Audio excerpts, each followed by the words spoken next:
नमस्कार। आज मैं फिर से उपस्थित हूं आपकी कक्षा में, जिसमें कि अगर इससे पहले की कक्षा देखेंगे तो संधि के बारे में मैंने बताया था, तो संधि का छोटा सा पार्ट मैंने बताया था। आज हम उसी को कंटिन्यू करेंगे। हम उसके संधि किसे कहते हैं, संधि के प्रकार क्या होते हैं, उसके उप प्रकार क्या होते हैं, इन सारी चीज़ों को हम देखने की कोशिश करेंगे जहां तक संभव हो पाएगा, क्योंकि अगर सारी चीज़ों को हम देखने का प्रयास करेंगे तो वीडियो बहुत ही ज़्यादा लंबा हो जाएगा। तो जहां तक संभव हो सकेगा हम उन सारी चीज़ों को, उन सारे पक्षों को हम देखने का प्रयास करेंगे। तो अगर हम संधि की बात करें तो संधि का मैंने बताया था कि संधि किसे कहते हैं, तो दो वर्णों के मेल से जो विकार उत्पन्न होता है हम उसे संधि कहते हैं। लेकिन यह हमेशा नहीं हुआ करता। अब कहेंगे कि हमेशा कैसे नहीं हुआ करता, तो अगर संयुक्त वर्ण रहे, अगर संयोगित वर्ण रहे, वहां पर विकार उत्पन्न नहीं हुआ करता है। अब कैसे, हम देखने का प्रयास करते हैं। जैसे एक शब्द है विद्यालय, एक शब्द है विद्यालय, इसमें विद्या जमा आलय, यहां पर आपका आ जोर आ, यहां पर विकार उत्पन्न होता है, दोनों मिलकर के आ बन जाता है। लेकिन अगर हम दूसरे पक्षों को देखेंगे, अब महत्वम, महत्वम, इसका अगर हम विच्छेद करेंगे तो हो जाएगा महत, महत जोड़ त्वम। अब महत जोड़ त्वम, इसमें आप देखेंगे तो तो हलंत हो जाएगा और फिर तो भी हलंत हो जाएगा। अर्थात यहां पर जो तो है, अर्थात महत का तो और त्वम का तो दोनों जब जुड़ेगा तो क्या होगा, ये महत्वम, ये तो मिलकर के कोई भी परिवर्तन इसमें नहीं हुआ है, क्योंकि ये भी आधा तो है, ये भी आधा तो है, और ये तो मिलकर के वो से मिलेगा तो महत, ये डबल तो हो जाएगा, महत्वम हो जाएगा। तो आप ये नहीं कहेंगे कि हमेशा ही विकार उत्पन्न होता है। जब भी संयुक्त वर्ण होते हैं, मतलब आगे पर वर्ण अगर संयुक्त वर्ण होते हैं तो वहां पर क्या होता है, तो वहां पर विकार उत्पन्न नहीं हुआ करता है। अब हम इसके पक्षों को देखेंगे, इसके भेद को देखेंगे कि संधि के कितने भेद होते हैं, कितने प्रकार के होते हैं संधि। तो हम इसमें देखते हैं कि कौन कौन सा होता है। तो एक होता है स्वर संधि, स्वर संधि के बाद होता है व्यंजन संधि, व्यंजन संधि, और व्यंजन के बाद कौन सा होता है, विसर्ग संधि, विसर्ग संधि। ये तीन प्रकार के संधि होते हैं। एक होता है स्वर संधि, दूसरा होता है व्यंजन संधि, और तीसरा होता है विसर्ग संधि। आज हम मुख्य तौर पर इस स्वर संधि के बारे में चर्चा करेंगे, इसके प्रकार उप प्रकार के बारे में चर्चा करेंगे। तो अगर हम स्वर संधि के बारे में देखेंगे तो स्वर संधि हम किसे कहते हैं, तो वर्णों के जो समान तत्व होते हैं हम उसे क्या कहते हैं, स्वर संधि कहते हैं। अब हम केवल इसी में नहीं देखेंगे, अब इसके प्रकार को जब हम देखेंगे, स्वर संधि के प्रकार को, तो ये स्वर संधि के जो प्रकार होते हैं वो कुल मिलाकर के कितने प्रकार होते हैं, तो इसमें आपका देखेंगे तो 8 प्रकार के होते हैं। ये कौन कौन सा, तो दीर्घ संधि होता है, दीर्घ संधि के बाद गुण संधि होता है, गुण संधि के बाद वृद्धि संधि होता है, वृद्धि संधि के बाद यण संधि होता है, यण संधि के बाद अयादि संधि होता है, अयादि संधि के बाद पूर्वरूप संधि होता है, पूर्वरूप संधि के बाद पररूप संधि होता है, और पररूप संधि के बाद प्रकृतिभाव होता है। अब ये आप देखेंगे तो इसमें आपको कितने मिले, 1 2 3 4 5 6 7 8। तो ये स्वर संधि के 8 प्रकार हैं। लेकिन हम खास करके अगर छोटी कक्षा में देखेंगे तो खास करके ये यहीं तक 5 ही प्रकार को देखा जाता है, लेकिन हम सारी चर्चा करेंगे।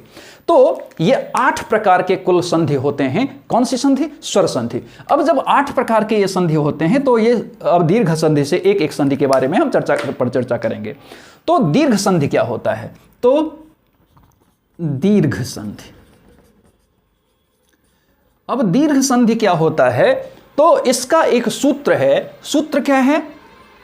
अकः सवर्णे दीर्घः, अकः सवर्णे दीर्घः। अब अकः सवर्णे दीर्घः इतना आप नहीं जानिए, क्योंकि फिर वो यहाँ से फिर जाने लगेगा। तो अकः सवर्णे दीर्घः यहाँ पर मुख्य रूप से अक प्रत्याहार होता है, और यहाँ पर अक प्रत्याहार में कौन कौन से वर्ण होते हैं? अ, ई, उ, री और री, ये 5 वर्ण होते हैं। कहते हैं कि अकः सवर्णे दीर्घः, अर्थात ये अ, ई, उ, री, री, ये 5 वर्ण अगर हों और ये कुल मिलाकर के क्या कैसे हों? तो सवर्ण हों। अब कहेंगे कि भैया ये सवर्ण, क्या वहाँ भी सवर्ण और परवर्ण आ जाता है, बहुत सारी जातियाँ आ जाती है? तो वो वाली नहीं कहानी है यहाँ पर। सवर्ण का यहाँ पर मतलब है कि अगर अ रहे या आ रहे, अगर ई है तो ई रहे या दीर्घ ई रहे, उ रहे या दीर्घ उ रहे, और री रहे या दीर्घ री रहे। इस प्रकार से इस प्रकार के सवर्ण होते हैं यहाँ पर। तो यहाँ पर कहा जाता है कि अकः सवर्ण दीर्घ मतलब अ, ई, उ, री, री अगर अपने आप में सवर्ण हो तो क्या हो जाता है? सवर्ण का मतलब मैंने बताया कि अ, आ, ये दोनों आपस में सवर्ण हुए, ह्रस्व ई या दीर्घ ई आपस में ये दोनों सवर्ण हुए, उ अर्थात ह्रस्व उ और दीर्घ उ आपस में सवर्ण हुए, री री अर्थात दोनों री आपस में सवर्ण हुए, री भी आपस में सवर्ण होता है, लेकिन इसका मुख्य रूप से यहाँ पर नहीं देखा जाता है। तो खैर, तो यहाँ पर आप देखेंगे कि कैसे चलता है। तो आप देखेंगे कि इसका एक फॉर्मूला हम ऐसे कह सकते हैं कि अ प्लस अ बराबर आ प्लस अ बराबर आ, अ प्लस आ बराबर आ, और आ प्लस आ बराबर आ। यहाँ पर आप देखेंगे, मैंने आपको बताया था कि जब क्या होता है कि दो वर्णों के मेल से जो विकार उत्पन्न होता है, यहाँ पर इधर वाले सारे क्या हैं? विकार हैं। तो और 2 वर्ण यहाँ पर सारे हैं, तो 2 वर्णों के मेल से विकार उत्पन्न यहाँ पर इधर हुआ है, तो यहाँ पर ये तो समान वर्ण यहाँ पर हो गया। उसी प्रकार से ह्रस्व ई जोड़ ह्रस्व ई बराबर दीर्घ ई होगा, फिर ह्रस्व ई जोड़ दीर्घ ई बराबर दीर्घ ई होगा, फिर दीर्घ ई जोड़ ह्रस्व ई बराबर दीर्घ ई होगा, और दीर्घ ई जोड़ दीर्घ ई बराबर दीर्घ ई होगा। फिर ऐसे ही ह्रस्व उ जोड़ ह्रस्व उ बराबर दीर्घ उ, फिर ह्रस्व उ जोड़ दीर्घ उ बराबर दीर्घ उ, दीर्घ उ जोड़ ह्रस्व उ बराबर दीर्घ उ, और दीर्घ उ जोड़ दीर्घ उ बराबर दीर्घ उ। फिर इसी प्रकार से यहाँ पर आप देखेंगे तो इस प्रकार से ही सारे बनते हैं। अब यहाँ पर हम देखेंगे कि यहाँ पर जो अ है, अब जैसे यहाँ पर एक हम उदाहरण लेते हैं। जैसे मान लीजिए, क्योंकि सारे उदाहरण लेंगे तो बहुत लंबा हो जाएगा, तो मान लीजिए ये आता है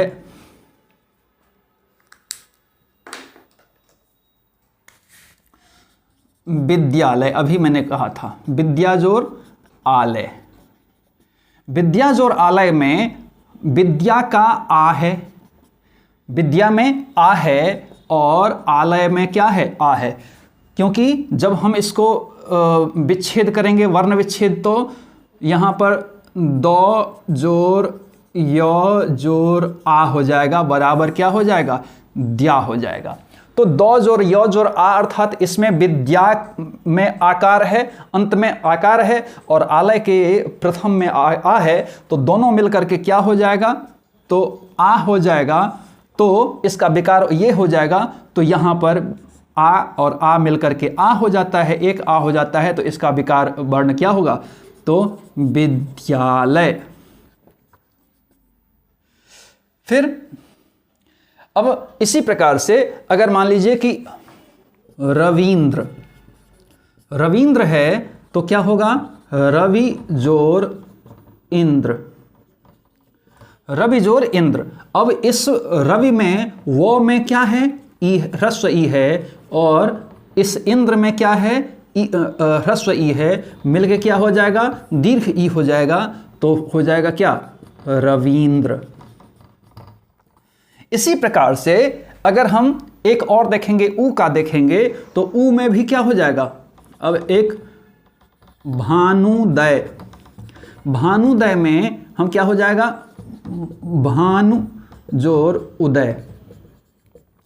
अब भानु जोर उदय में इस नु का ह्रस्व ऊ हो जाएगा और उदय का ह्रस्व ऊ हो जाएगा, मिलके क्या हो जाएगा, दीर्घ ऊ हो जाएगा। तो यहाँ पर भानु, इसमें आप देखेंगे कि दीर्घ हो गया है, तो दीर्घ ऊ हो जाएगा। फिर इसी प्रकार से अगर री को हम देखेंगे तो मातृ जोर ऋणम, मातृ जोर ऋणम। अब यहां पर आप देखेंगे तो मातृ में तो री है, तो यहां पर ऋकार हो गया, और ये फिर से री हो गया, बराबर क्या हो गया, री, दीर्घ री हो गया, री हो गया। तो यहां पर क्या हो जाएगा, मातृणम, मातृणम, मातृणम।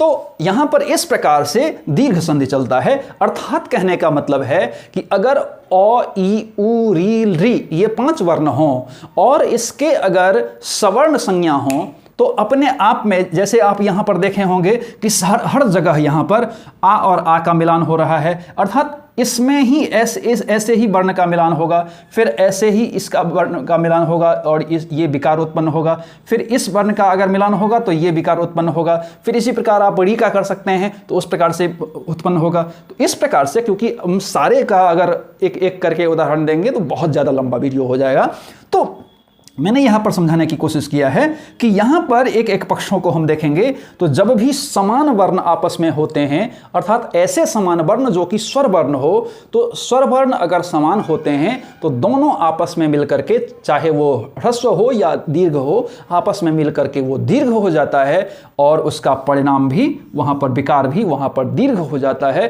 तो ऐसे मिलकर के वहाँ पर दीर्घ संधि का उदाहरण हो जाता है। अब फिर हम गुण संधि को देखने का प्रयास करते हैं। तो इसको पहले मिटा देते हैं, क्योंकि जब तक इसको मिटाएंगे नहीं तब तक फिर हम कहाँ से लिख पाएंगे, तो हम पहले इसको मिटा देते हैं। अब यहाँ पर देखिए कि गुण संधि, गुण संधि क्या होता है। तो गुण संधि के बारे में अब हम चर्चा करेंगे। लिख देते हैं गुण संधि। गुण संधि क्या होता है, इसका सूत्र होता है आद गुणः।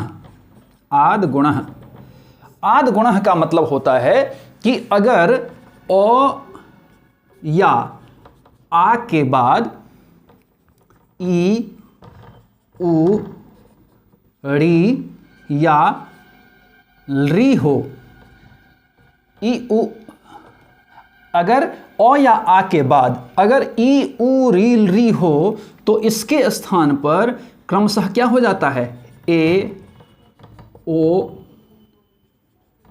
और अल। ये देखिए इसके स्थान पर हो रहा है। यहां पर और थोड़ा सा क्लियर बता दें कि ई, उ, री और री, तो इसके स्थान पर क्या हो जाएगा, ए, ओ और अल। अगर ऐसा समझिए कि गुण संधि क्या होता है, आद गुणः इसका क्या होता है, सूत्र होता है। अब उसको हम डिफाइन अभी नहीं करेंगे क्योंकि फिर दिक्कत हो जाएगी आपके लिए। तो सीधी चीज़ें समझिए कि ओ या आ के बाद, ओ या आ के बाद अगर ई या फिर उ या फिर री रहे, तो इसमें ये जो आप देखते हैं इसमें दोनों हो सकते हैं, ह्रस्व ई दीर्घ ई हो सकते हैं, ह्रस्व उ दीर्घ उ हो सकते हैं, ह्रस्व री और दीर्घ री हो सकता है। तो ये रहे, अगर ई उ ई उ री री रहे तो उसके बदले जो एक विकार उत्पन्न क्या होता है ए, क्रमशः इसके स्थान पर अर्थात ह्रस्व ई या दीर्घ ई रहे तो क्या होगा, उसके स्थान पर ए हो जाएगा। ह्रस्व उ दीर्घ उ रहे तो उसके स्थान पर ओ हो जाएगा। ह्रस्व री दीर्घ री रहे तो उसके स्थान पर अर हो जाएगा। और दीर्घ री का नहीं मिलता है तो समझिए कि ये री रहे तो अल हो जाएगा उसके स्थान पर। अब हम समझने की कोशिश करते हैं, जैसे एक है रमेशः। रमेशः इसका आप देखेंगे तो रमा जोर ईशः।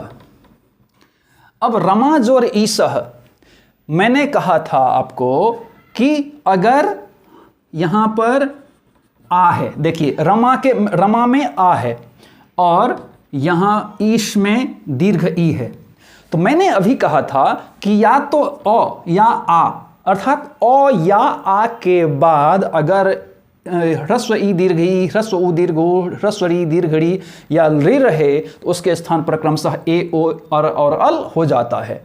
अब यहाँ पर आ है यहाँ पर, उसके बाद क्या कहा गया है कि ई या दीर्घ ई रहे तो उसके स्थान पर क्या हो जाएगा, ए हो जाएगा। तो इसके स्थान पर हम क्या देंगे, ए हो जाएगा, ए हो जाएगा। तो अब यहाँ पर अगर ए हो जाएगा अर्थात इन दोनों के स्थान पर ए हो जाएगा एक वर्ण, तो हम क्या हो यहाँ पर क्या हो जाएगा, एक ऐसा कह सकते हैं कि रम जोर आ जोर ईशः, ऐसा कह सकते हैं। तो अब यहाँ पर अगर इन दोनों के बदले ए हो गया है तो रम जोर ए जोर सह, तो यहाँ पर अगर ऐसा हो गया है तो इसमें क्या होगा, रम यहाँ पर ये मौ जो आएगा ए से मिल जाएगा तो रमे और सह अर्थात रमेशः ये उत्पन्न हुआ। इस प्रकार से अगर हितोपदेशः, अब हितोपदेशः में होगा इसका विच्छेद क्या होगा, हित जमा उपदेशः।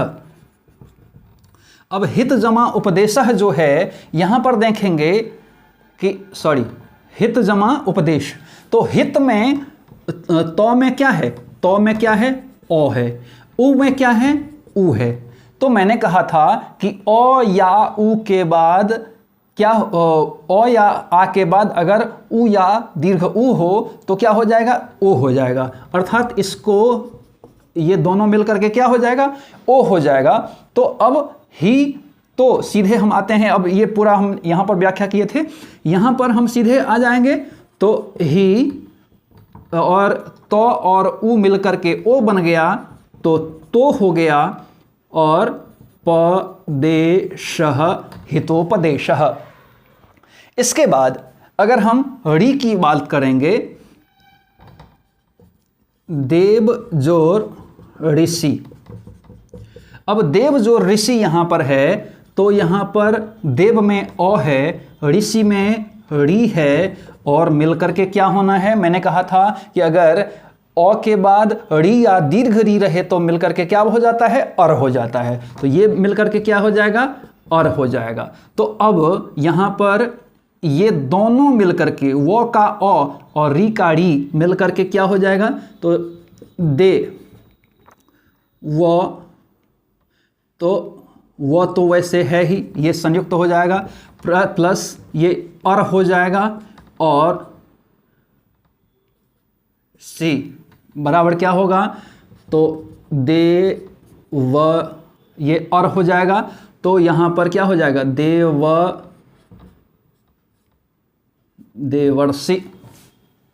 देवर्षि हो जाएगा, क्योंकि यहां पर जब देव अर देवर अर हो जा रहा है तो अर हो जा रहा है तो देवर हो जा रहा है, सी देवर्षि। फिर इसी प्रकार से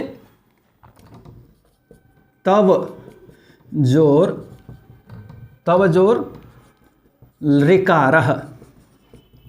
तब जोर ऋकारः में क्या होगा कि ये यहाँ पर नहीं है तो वो का क्या है, ओ, और री का री। तो मैंने कहा था कि अगर अ या आ के बाद अगर री रहे तो क्या हो जाएगा, अल हो जाएगा। तो जिस प्रकार से यहां पर अर हुआ था वहीं यहां पर अल हो जाएगा, तो तवल हो जाएगा,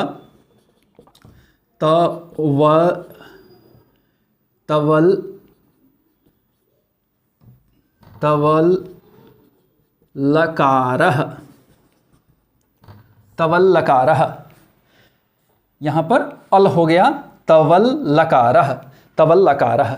तो यहां पर इस प्रकार से हम देखेंगे तो यहां पर ये क्या हो जाता है, ये गुण संधि हो जाता है। अर्थात यहां पर सीधा फॉर्मूला समझिए फिर से एक बार कि अ या आ के बाद ई उ री अगर ये 4 वर्ण रहे तो उसके स्थान पर क्रमशः ए ओ और अल हो जाता है, और उसी फॉर्मूला पर ये सारा कुछ काम करता है। तो मुझे लगता है कि आप, क्योंकि आज अगर सारा बताएंगे तो बहुत ज़्यादा वीडियो लंबा हो जाएगा, तो आज यहीं तक हम रहने देते हैं, फिर से अगेन वीडियो में हम बनाएंगे। तो मुझे लगता है कि इन सारी चीज़ों का कॉन्सेप्ट आपको क्लियर हुआ होगा। इसी प्रकार पढ़ने के लिए आप एजुकेशन प्रभाव यूट्यूब चैनल को सब्सक्राइब कीजिए, लाइक कीजिए, शेयर कीजिए, कमेंट कीजिए और साथ ही बेल आइकन को जरूर प्रेस कीजिए ताकि आपको आने वाले सभी वीडियो मिलती रहे। धन्यवाद।